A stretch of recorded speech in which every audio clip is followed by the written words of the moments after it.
Sveicināti, skatītāji! Ar jauniem un iedvesmojošiem stāstiem jūsu ekrānos raidījums Mēs varam, mēs darām. Šodien raidījumu iesāksim ar stāstu par Alūksnes pašvaldības ieceri, kā piesaistīt trūkstošos speciālistus Alūksnes slimnīcā. Pēc tam uzzināsim par Latvijā izveidotās prasmju pārvaldības platformas Stars līdzinējo sniegumu un turpmākās attīstības iespējām. Savukārt raidījuma otrajā daļā ielūkosimies Ventspilī tikko atklātajās daudzdzīvokļu īres mājās, kas tapušas ar Eiropas Savienības atvesaļošanas fonda finansējuma atbalstu, bet noslēgumā, kā ierasts aktualitātes no Tirzniecības centra Valeta vēstnešiem. 10 000 eiro, kā vienreizējs atbalsts jaunajam ārstam, kurš vēlētos strādāt Alūksnes slimnīcā, kādā no nepieciešamajām specialitātēm. Šo un arī citus atbalsta veidus paredz Alūksnes novada pašvaldība, lai piesaistītu speciālistus Alūksnes slimnīcai. Plašāk par šo tematu turpinājumā. Alūksnes novadā kā viena no galvenajām prioritātēm ir jauno speciālistu un jauno ģimeņu piesaiste. Līdz ar to arī mērķtiecīgi tiek pilnveidota infrastruktūra un pakalpojumu klāsts.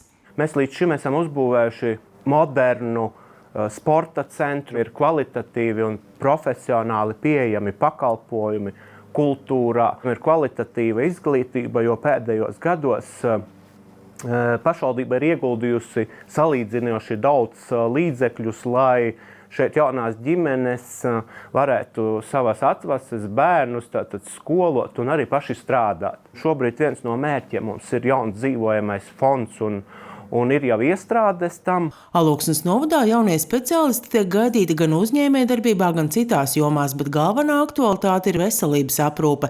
Un visnepieciešamākais šobrīd ir pediatrs, jo mediķu trūkuma dēļ bērnu nodaļa šobrīd ir slēgta. Jau iepriekš gan novads, gan arī slimnīca ir sniegusi atbalstu rezidentiem ar stipendijām un izmitināšanu, bet tagad šopavasar pieņemtie saistošie noteikumi paredz arī jaunus atbalsta veidus. Jau gatavam ārstam mēs piedāvājam nākt uz Alūksni un strādāt, piedāvājot viņam vienreizēju pabalstu, kas ir 10 000 apmērā. Tas nav vienīgais bonus.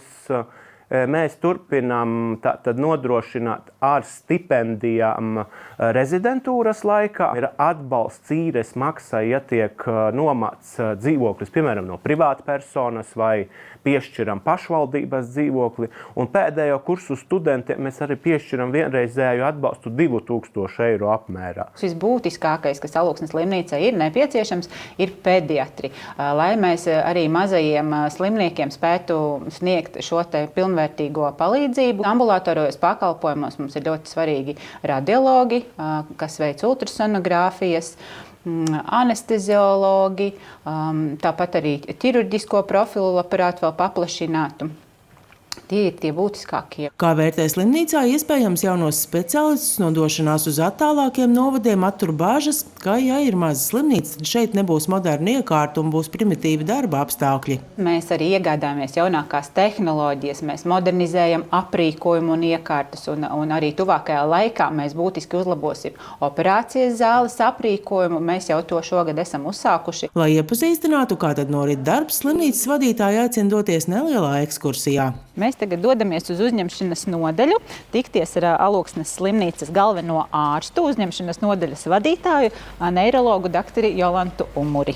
Slimnīcas galvenā ārsta neiroloģija Jolanta Umura ir viena no jaunajiem speciālistiem, kuri izmantojusi rezidentiem sniegto ikmēneša stipendiju un kā galveno ieguvumu tagad strādājot Alūksnes slimnīcā vērtē izaugsmes iespējas. Tas priekšstats pirmais noteikti varētu būt maldīgs, kad lokālajās mazajās slimnīcās nenotiek nekas, bet patiesībā mūsu slimnīcā es varētu teikt, ka pilnīgi noteikti var šo apstrīdēt, jā, jo mēs nodrošinām dažādus profilus. Ir mums internēs profils, tā skaitā arī neiroloģija, jā, ķirurģija, traumatoloģija, dežūra ārstas kompetences ietvaros sniedz palīdzību arī bērniem. Tā kā šeit ir vieta, kur jaunajam speciālistam roku rokā ar citiem speciālistiem ir iespēja augt profesionāli.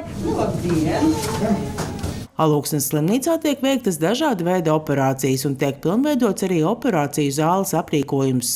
Mums ir nopirkts jauns ortopēdiskais un vispār operāciju galds. Jaunais galds atvieglo mūsu darbu. Nav jāceļ meitenēm, viņas var piebraukt, ir gatavi rati. ortopēdiskajam galdam piebīda, nav tā smagā celšana mums, un arī ergonomiski pareizi pacientam ir gulēt uz šī galda. Slimnīcā tiek pilnveidots un modernizēts arī izmeklējuma klāsts. Tā aizvadītajā gadā uzstādīta jauna rentgena iekārta. Vieglāk strādāt ir pašam personālam, nav jāvirza rentgens puldze uz priekšu uz atpakaļ un aiziet pie stāvrežģa un nonāk arī pati atpakaļ guļus, teiksim, pozīcijām. Protams, ir programmas jaunas sastādītas. Mums tikai jāizvēlās un jānovērtē pacienti. Šobrīd mēs esam Alūksnes slimnīcas reanimācijas un intensīvās terapijas nodaļā. Šeit mēs nodrošinām pacientiem akūtu un neatliekamu palīdzību akūtās situācijās. Mums ir pieejami dažādi aparāti, dažādas tehnoloģijas, lai mēs varētu uzturēt pacienta dzīvību kritiskos brīžos.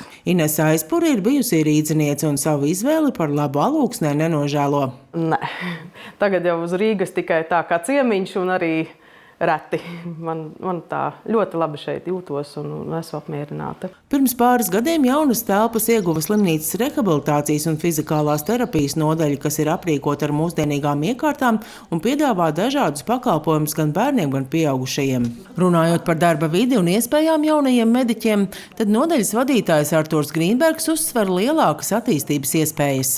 Lielākas iespējas, tev ir lielāka atbildība. Rīgā ir lielais slimnīcās, tev ir vairāki speciālisti, bet, piemēram, šeit, tā kā mums maza slimnīca, šobrīd mums ir pa vienam speciālistam, tev ir lielākas tās iespējas, izaugsmes iespējas, to pieredzi tev ir lielāku iegūt un attīstīties. Nāciet, mēs gaidām katras specialitātes pārstāvis. Ar katram mēs varam atrast darbu, bet, protams, visvairāk mēs šobrīd aicinām gan pediatrus, ķirurgu, traumatologu, ginekologu, bet noteikti mēs atradīsim katram iespēju strādāt Alūksnes slimnīcā.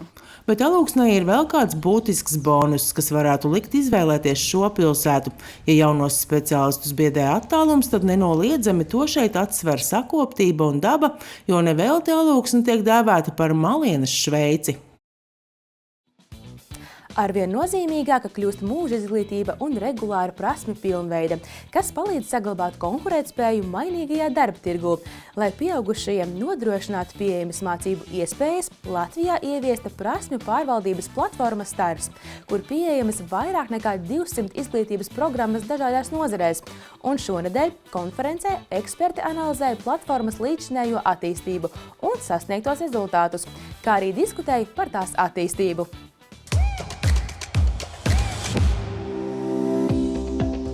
Darba tirgus kļūst arvien prasīgāks, un līdz ar to pieaug arī nepieciešamība nepārtraukt apgūt jaunas zināšanas un prasmes.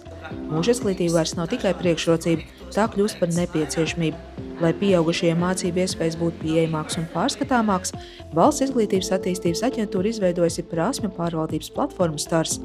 Tajā iespējams novērtēt savas prasmes, pieteikties mācībām un saņemt karjeras atbalstu. Es domāju, ka Stars ir vērtīgs ar to, ka tur viss ir viena vieta. Tātad gan iespēja digitalizēt savus diplomus, apliecības, šos te pierādījumus par mācīšanos, gan iespēja pieteikties karjeras konsultācijām, gan iespēja pieteikties mācībām. Tāda ļoti praktiska vieta, kur viena vieta pieaugušais var plānot savu mācību ceļu. Lai gan platforma savu ceļu uzsāk tikai 2024. gadā, šajā īsajā laika posmā sasniegt jau būtiski rezultāti. Šobrīd platformā savus individuālos mācību kontus ir izveidojuši jau vairāk kā 62,000 iedzīvotāju. Un mūs priecē tas, ka platformā uz šo brīdi ir pieejams vairāk kā 200 izglītības programmas, ir reģistrējušās vairāk kā 70 izglītības iestādes ar ļoti plašu piedāvājumu gan digitālajām pamatprasmēm, digitālajām prasmēm, kas jau ir lietpratējiem, dažādām profesionālās izglītības programmām, profesionālo kompetenci attīstībai. Un tāpat tās ir ļoti daudz dažādu projektu, kas piedāvā savas iespējas platformā. Platforma Stars nav tikai digitālo prasmju iniciatīva. Tā veidot kā ilgtermiņa risinājums cilvēka profesionālajai izaugsmai un prasmju pilnveidei visa mūža garumā, palīdzot pielāgoties darba tirgus prasībām un nepieciešamības gadījumā arī mainīt profesionālo virzienu. Tik tiešām mēs redzam arī pēc aptaujas datiem, jo mēs dalībniekus aptaujājam pēc mācību pabeigšanas un aptaujājam arī 6 mēnešus pēc mācību pabeigšanas, kāda tad ir bijusi viņa ietekme. Protams, šie rādītāji ir ļoti labi. Cilvēki saka, ka tas palīdz viņiem noturēties darba tirgū. Saka, ka ir bijušas karjeras izaugsmes iespējas, kāds ir arī paaugstināts amatā, kādam ir arī atlīdzība palielinājusies. Līdz to cilvēki saprot, ka mūža izglītībā ir ļoti liela nozīme un ka šobrīd šajā mainīgajā darba tirgus apstākļos ir nepieciešams mācīties nepārtraukti. Mēs tāpat kā Eiropas Savienības dalībvalstis esam apņēmušies daudz vairāk ieguldīt pieaugušo izglītībā, panākt to, ka gadu laikā vismaz 60% pieaugušo ir kaut ko mācījušies. Mans ideālais mērķis ir arī redzēt to, ka aizvien vairāk uzņēmumi, organizācijas veido savas mācīšanās un attīstības programmas un domā par to, kā ieguldīt savos darba ņēmējos. Un šī platforma arī ir iespēja darba devējiem palīdzēt atrast viņu darbiniekiem bilstošas mācības. Vienlaikus arvien lielāka nozīme platformā Stars būs digitālo prasmju attīstībai, īpaši mākslīgā intelekta jomā. Valsts izglītības attīstības aģentūra uzsver, nākotnē mūža izglītība un regulāra prasmu pilnveide kļūs par vienu no galvenajiem priekšnosacījumiem konkurētspējai darba tirgu un platformas Stars veidot kā instruments, kas cilvēkiem palīdzēs šīm pārmaiņām pielāgoties. Stars ir šī galvenā un vienīgā vieta pieaugušajiem, kur mācīties, tā kā to mēs darīsim. Un, protams, mums noteikti ir jāstrādā pie piedāvājuma paplašināšanas mācību programmām. Un arī šo tad turpmākajā laikā arī plānojam attīstīt un pilnveidot.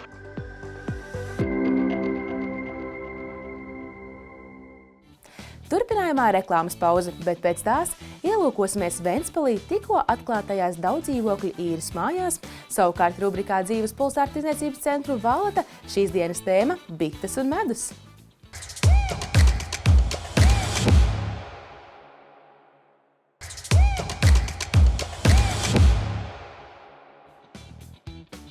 Raidījuma turpinājumā dodamies uz Kurzemi, jo Ventspilī top jauns sākums 10 ģimeņu.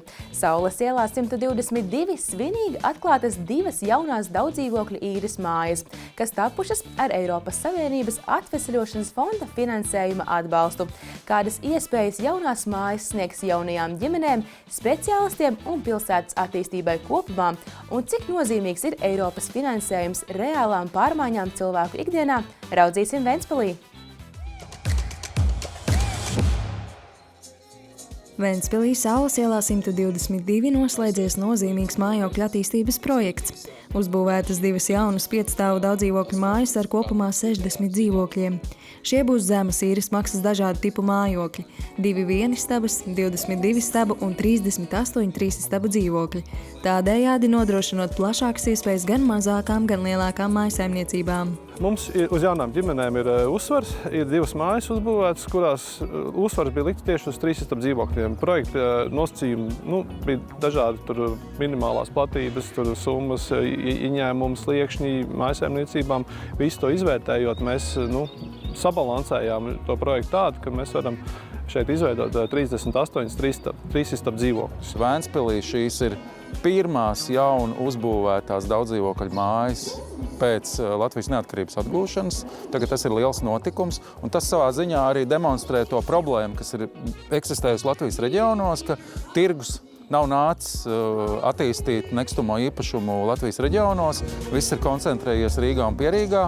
Ēku būvniecību īstenot izmantojot Eiropas Savienības atveseļošanas fonda programmas aizdevumu, un projekts ir daļa no plašākiem centieniem stiprināt dzīvojamā fonda attīstību Latvijā. Eiropas Savienības atbalsts būtībā šī saucamā tirgus nepilnība ir tikusi labot, jo ar 6 miljonu finansējumu, kas ir kopējās projekta izmaksas, tā tad ir bijusi iespēja arī Ventspilī uzbūvēt 2 daudzdzīvokļu mājas, kurās par pieejamu īres cenu cilvēki, kas atbilst tur noteiktajiem kritērijiem, var īrēt sev dzīvokļus un nodrošināt sev ļoti kvalitatīvu mājokli, jo šīs visas ēkas tiek būvētas pēc pēdējiem būvniecības standartiem, jaunākajiem, un, protams, ka ļoti energoefektīvas. Tas arī ir veids, kādā veidā mēs ar Eiropas Savienības finansējumu stimulējam, attīstam reģionu ekonomiku, jā, lai attīstība būtu ne tikai galvaspilsētā un tās apkārtnē, bet arī visos pārējos Latvijas reģionos. Tas īstenībā jau ir viens no Eiropas Savienības šīs kohēzijas politikas mērķiem, tātad izlīdzināt dzīves atšķirības dažādajās teritorijās. Jā, un tam ir dažādi instrumenti. Mājoklis ir viens no absolūti svarīgiem. Mājoklis, dzīves vide ir ļoti, ļoti svarīgs šajā visā kopumā. Bez Eiropas Savienības atbalsta nebūtu iespējams realizēt, jo attīstītāji, teiksim tā, privātie, kas ir baidījušies ārpus Rīgas rajona, teiksim tā, pie Rīgas, veikt šādu veidu investīcijas, jo, nav noslēpums, ka nekustamā īpašuma vērtība ārpus šī reģiona ir zemāka, bet būvniecības izmaksas ir tās pašas, līdz ar to tad investīcija atdeve nav tāda un arī tā interese nav bijusi. Arī sākotnēji pašvaldība uzrunāja arī šīs programmas ietvaros privātos investors, kuri sarunas bija, bet nebija pārliecināti par to realizāciju. Un tad faktiski radās mums ideja, ka mēs varētu kā pašvaldības kapitāla sabiedrība to realizēt. Redzējām, ka tādi piemēri arī ir citās pilsētās.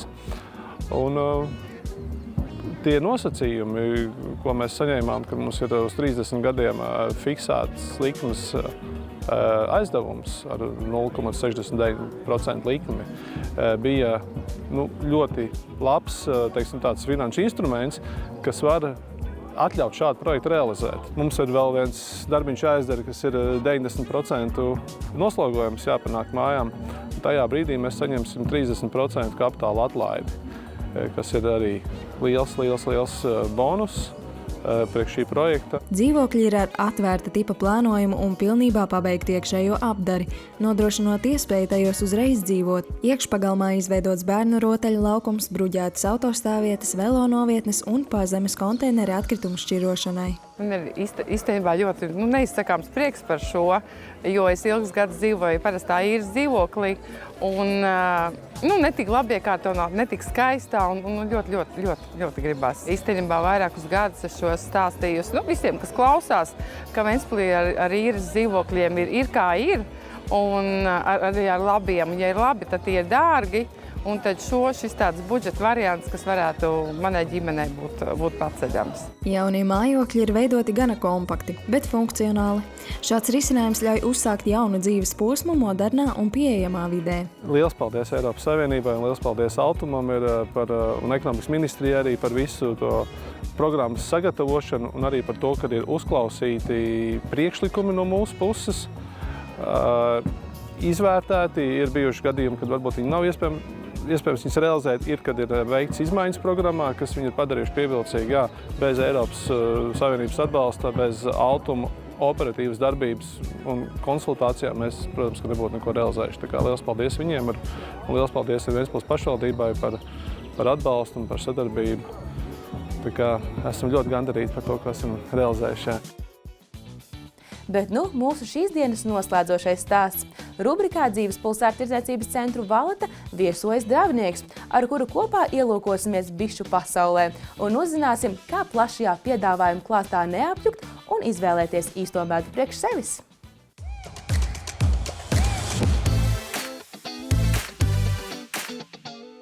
Šonedēļ alternatīvajā kalendārā tiek atzīmēta Startautiska bišu diena.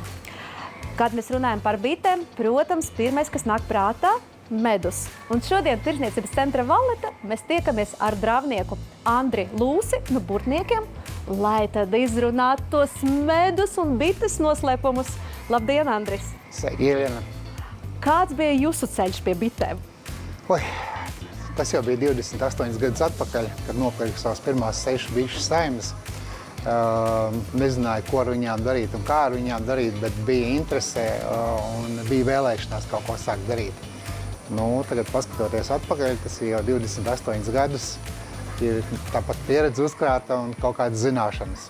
Un jūsu pieredze šodien mums ir ļoti vērtīga. Paldies, ka novērtēja! Bitiniekam, kad vidēji kaut kādas 100 saimes ir, viņš pedā ierāds kaut kādu ražu apmēram, 5, 6, 7, 8 tonnas. To jau nevar uzreiz salēt pa burciņām. Viņi salēja pa spaiņiem, pēc tam akurāt pēc vajadzības tādu medu, kādu tev vajag. Tu vienkārši ņem sildi, atsildi viņu līdz 40 grādiem un pēc tam lej pa burciņām. Bet cik reizes gadā mēs varam no bitēm savākt medu? Viss ir atkarīgs no laika apstākļiem. Ja laika apstākļi ir labi un vasara ir izdevusies un silti, tad, protams, kad vairākas reizes varam ņemt pavasarī nostī, dažādu ziedu ņemt nostī, varam dabūt liepu medu, varam aizvest uz grīķiem, varam aizvest tur uz viršiem. Kā jūs redzat, šogad būs daudz medus? Pozitīvais moments vidzemē ir tas, ka bites jau ļoti labi pārziemoja vidzemē. Tas jau ir viens no pozitīviem momentiem. Nākošais tagad lūksim tos visus spēkus, lai dod labu laiku. Vai tā ir patiesība, ka labāk medu nevis tejā likt, bet vienkārši dzerot teju ar karotīti mutē? Medu nevajag vairāk uzkarsēt pa 40 grādiem, kā jau es teicu, tāpēc karstā tejā viņu noteikti nevajag likt iekšā maisīt, un kafijā arī nevajag likt iekšā maisīt. Vislabāk ir ar teju karotīti putītē, ja arī uz kaut kādām siltām pakūciņām vai uz biespieniņa, vienalga kādā veidā. Cik garšīgi! Lāču kafejnīcā ir tiešām ļoti plašs dažādu medus piedāvājums un sortiments. Kāda vispār medus veidi ir, Andris? Jā, šeit man tas piedāvājums patīk, tāpēc, kad paņemot burciņu rokā, šeit var izlasīt to, ka tas ir Latvijas medus, var redzēt ražotāju un pat arī atbildīgā persona. Kāda ir starpība starp to tumšo un gaišo medu? Viņš ir ievācis no dažādiem ziediem, tieši tāpat kā puķis ir dažādās krāsās, dažādās smaržās, tieši tāpēc arī tas medus ir dažādās krāsās un dažādos veidos. Vērtīgāks? Labs jautājums. Tuvāk gada sākumam, pavasarī, vasarā, tad ir dzeltenās puķis. Vasaras otrā pusītē jau ir uguns puķi, sarkanais āboliņš, dadzītis, kaut kur nāk klātī griķītis. Tas taisa medu tumšāku. Lielāka minerāla viela sastāv būs, protams, tajā, kas ir tumšais medus. Tāpēc, ka tur jau tāpat bitinieks medu atsviežot to gaišumu, viņš jau visu 100% nevar to medu dabūt ārā. Kaut kas paliek arī no pavasara iekšā. Yes. Un tad pienes klātī vēl rudens mediņi, tad tas vitamīnu un minerāla viela kokteilis ir lielāks. Es zinu, ka jūs arī paņemat līdzi dažādas biškopības produktus. Varbūt mēs varam arī viņus apskatīt, pataustīt, pagaršot. Pat pagaršot varam. Andris, fantastiski skaisti viss. Kas tas ir, pastāstīt? Ko paņēmu arī līdzi no savas produkcijas nedaudz palielīties, pastāstīt. Šis ir medus ar propolisu. Propolis ir dabīgais antibiotiks, un ar propolisu bites pārklāja savu stropiņa sienas, lai nevarojās infekcijas slimības. Šie ir ziedputekšņi, to, ko vāc tagad pavasarī. Jā. Tas ir lielisks olbaltuma vielu avotiņš. Ziedputekšņus ļoti labi lieto skolēniem, tad, kad ir domāšana vai eksāmena laikā, tad, kad ir smadzenēm īpaši slodze. Kas vēl tāds? Bišu maizīte. Bišu maizīte unikāls produktiņš, ko taisa no ziedputekšņiem. Ja pieņemsim ziedputekšņus bitēm ņem nostī pavasarī lidojot iekšā, tad bišu maizīte tas pats ziedputekšņs, kurš ir sapresēts, samaisīts ar visādiem bišu fermentiem, un viņiem ir jānostāvās visu gadu līgzdiņā. Un tikai rudenī tiek pie bišu maizes. Tad, kad atsviež medu, izdemam rāmīši, tikai tad tiek pie bišu maizītes. Bet, Andris, kur var iepazīties ar jūsu produkciju? Es esmu sastopams, teiksim tā, visos lielos Latvijas gada tirgos. Pilsētas svētkos, gada tirgos, un nākošā reize, kad es Valmierā tirgošos, ir 23. maijā Hānces gada tirgus, to organizē Valmieras Novatpētniecības muzejs. Tad tiekamies gada tirgu!